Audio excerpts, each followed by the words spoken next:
May it be so. For our reading today, the following excerpts are by Dr.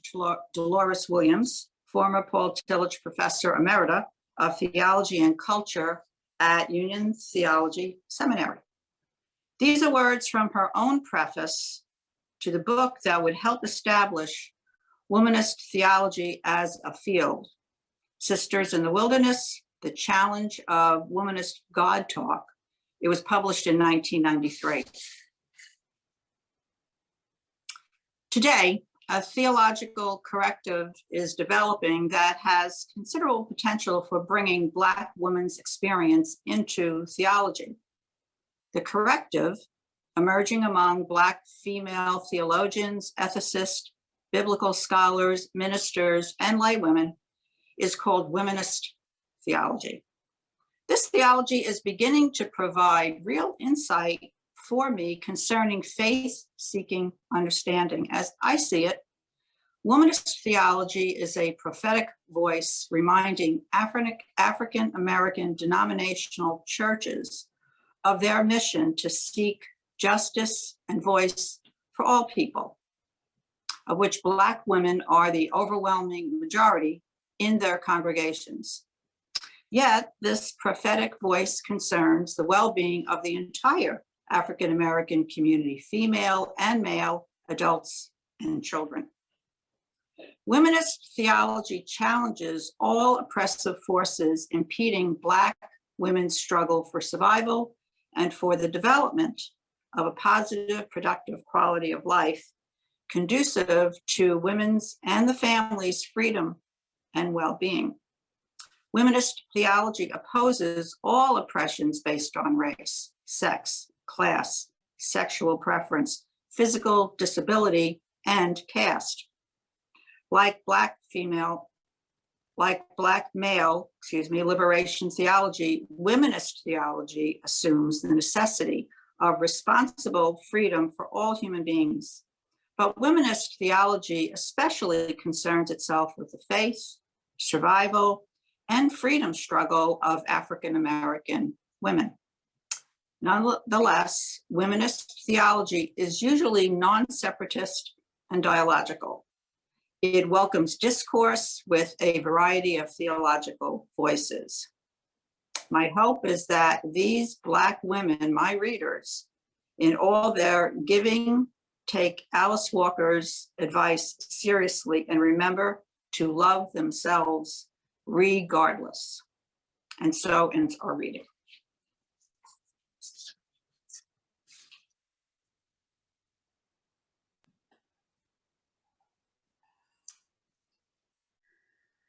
A lot of ministers look back to their seminary days as a magical time of learning and scholarship, of camaraderie, a real time unlike any other time of life that challenges and widens and truly shapes one's faith, especially the beliefs of religious professionals.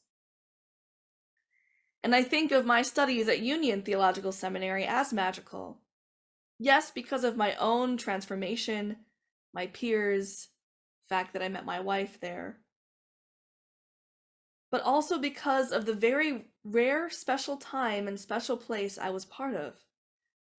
I went to the seminary that was the birthplace of Black liberation and womanist thought, with teachers and professors who were alive, who founded these studies.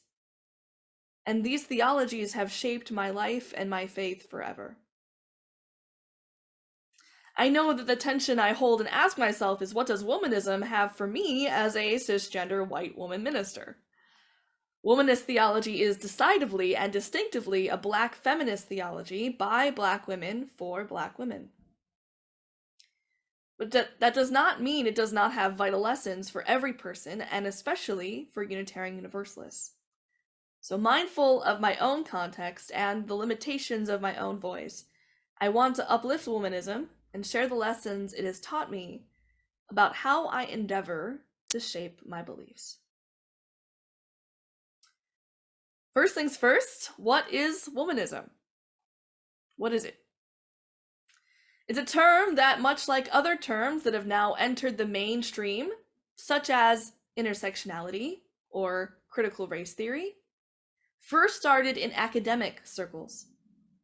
It originates from the words of Alice Walker in her essays from In Search of Our Mother's Gardens. Alice Walker defines womanist first and foremost as, quote, a Black feminist or feminist of color. She goes on to detail the characteristics of being a Black feminist, quote, referring to outrageous, audacious, courageous, or willful behavior. Those who are, quote, responsible and in charge. She adds many qualities, describing the depth and quality that it means to be a womanist, including being a woman who, quote, loves herself regardless. Finally, she says a famous quote that was in our description and posted in memes across the internet. Womanist is to feminist as purple is to lavender. While Alice Walker would go on in her book In Search of Our Mother's Gardens to talk about her work as a Black woman writer, lifting up names like Zora Neale Hurston and others, Black feminist theologians would go on to take Alice Walker's newly coined term and to find a new theological movement. Just as other theological movements in the 70s and 80s, Black women noticed that there was a rise in white feminist theology and a rise in Black liberation theology, and that none of those exactly matched the lived reality of what it means to be a Black woman. This is where Dr. Delores Williams not really started, but really kind of brought into, by her book, the written, published start, I guess, of womanist theology. A theology that centers Black female experience. She did this alongside her classmates such as Kelly Brown Douglas, Jacelyn Grant, and Katie Cannon, and several of their students and protégés to so many people who would come into the future. Just as we read in the preface, womanist theology is a, quote, theological corrective that, quote, brought Black women's experience into theology. As Dr. Williams goes on to describe womanist theology, she lays out the following values that take root in Alice Walker's definition. This theology especially concerns itself with the faith, survival, and freedom of Black women. That is first and foremost. Secondly, this theology calls to, quote, break down all oppression and create a system of belief that inspires liberation for all human beings. Womanist theology is about relationships. It's about community building. It's focused on the lived realities of the here and now. It roots itself in love. There are many different ways that womanist theology shape. Some of them are inspired by eco or environmental concerns. Some of them are inspired by process theology like Monica Coleman. For Dr. Williams, in her exploration of scripture in her book Sisters in the Wilderness, her theology wants to take apart some of the things that at the time were part of Christian theology. And maybe you can see them in Christian theology today as well. Concepts like sacrifice and atonement, especially when you think about the death or sacrifice of Jesus. She saw Christian communities excuse suffering as godlike, and how that ended up perpetuating violence and harm, especially to Black women. So she takes and explores messages of Scripture and instead focuses and frames a theology centered on mercy and grace, on lived deeds of love, on actions of justice, instead of focusing on sacrifice or suffering. She focused on a loving God. These are only some of the few imperatives from Dr. Williams in her specific womanist theology. As I mentioned before, womanist theology is now a vast and wide theological discipline.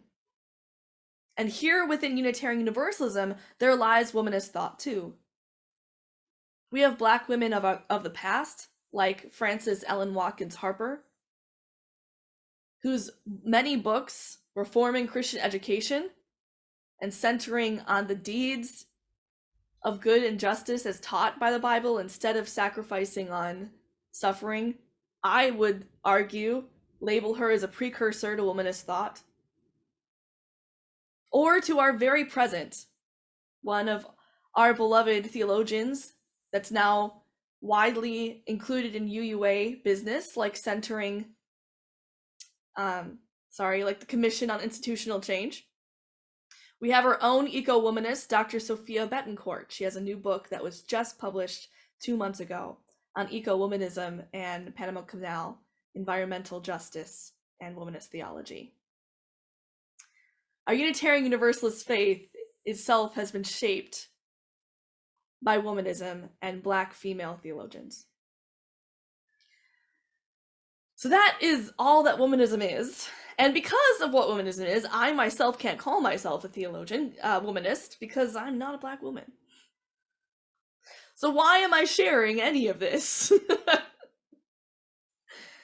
Because what studying womanism in seminary and today continue to teach me is that I don't want a lavender theology.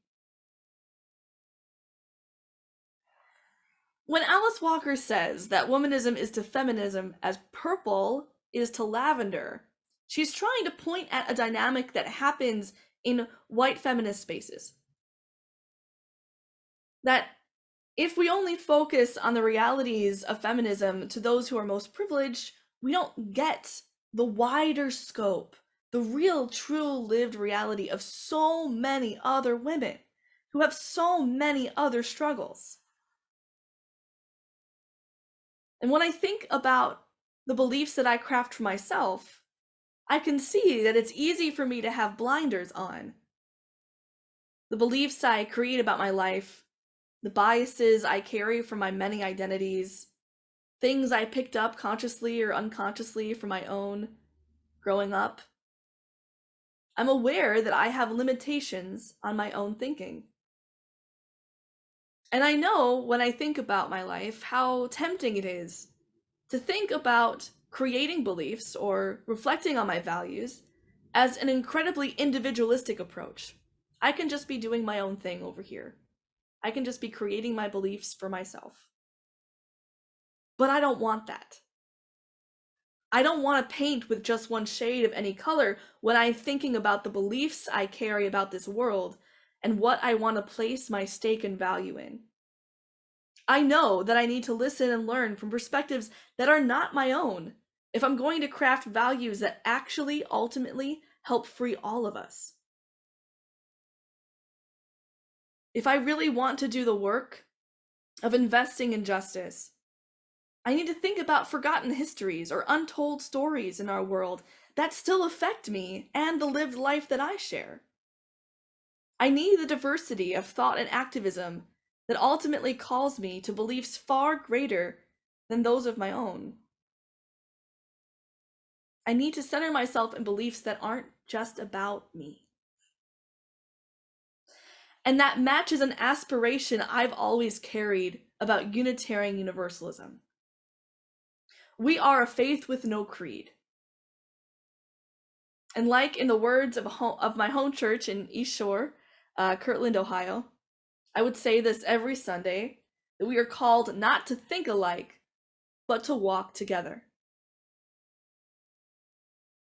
I value the fact that we are in communities of people who don't believe in the same thing, who disagree, because it helps us, every one of us, shape and understand beliefs about our world that expand our vision of what justice and love is.